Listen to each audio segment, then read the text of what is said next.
hosted by the Lord Mayor of Essen. Thank you for sharing a little bit about the history of your city. Our cities are different, and yet journeys are sometimes similar. We're also an old city, founded in 1792. A city which is geographically nestled between a range of mountains and the Atlantic Ocean. And one of the challenges that we've seen is a massive increase in the size of our population. It's moved from 500,000 people to 1.5 million in under 30 years. And that puts enormous pressure on the natural landscape. It's led to massive deforestation, and in the absence of adequate building controls and planning permitting, something which is not run by the city, but actually by national government, it has meant that Freetown is no longer, I was going to say, it's no longer the tranquil place that it once was, but then you might think that it's not beautiful, it's beautiful, and you must all come. But Freetown has changed, and the challenges that we face include lack of access for many of the communities that live on those mountains, for whom getting to the central business district is challenging. You mentioned climate, and we are also affected by climate change. We're not a big emitter, as you can imagine, but the consequences, the impact of global warming are acutely felt in our city. We experience extreme weather patterns, heavy rainfalls, leading to landslides, such as the one we had on the 14th of August, 2017, that led to the death of 1,000 people in under 5 minutes. We experience flooding. We experience also now extreme heat. You were, and congratulations for that, you were awarded as the Green City. We have become known for a program that we launched some 4 years ago called #FreetownTheTreetown. Under my administration, we made a commitment to replant 1 million trees in the city. As I speak to you, we're on 977,000, and we're doing another planting round starting the 16th of June, so we'll be past our 1 million mark.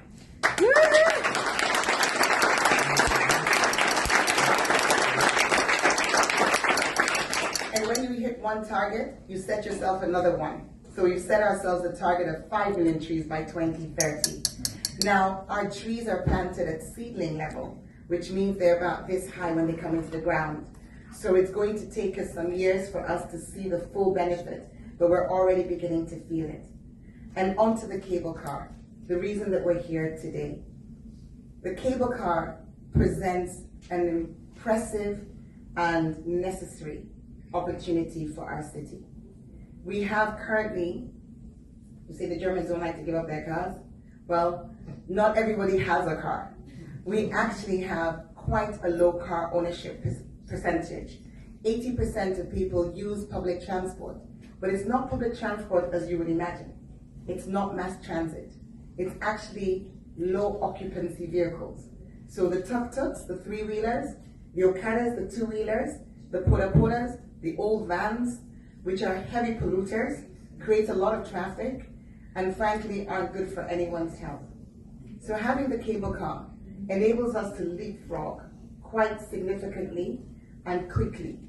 Enables us to move up to 3,000, am I getting the numbers right? 3,000 people an hour along the new Eastern Corridor. The investment is doable. The permits are achievable. The impact will be immeasurable. It will transform not only the city, but the lives of our city residents.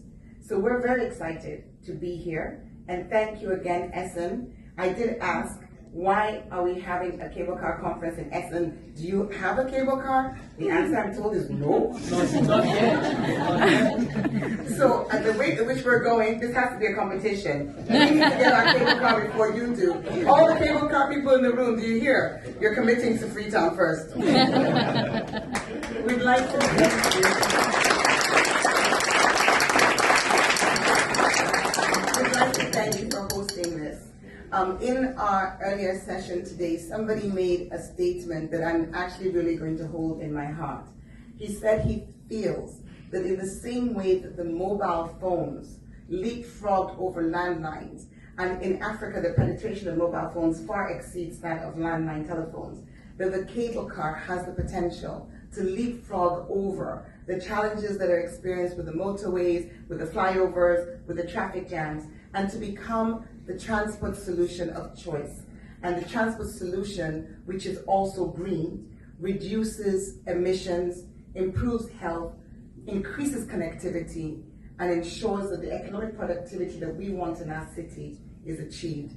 So tonight, I'd like to say thank you for hosting us, and we very much look forward to spending the next few days in your beautiful city. Thank you.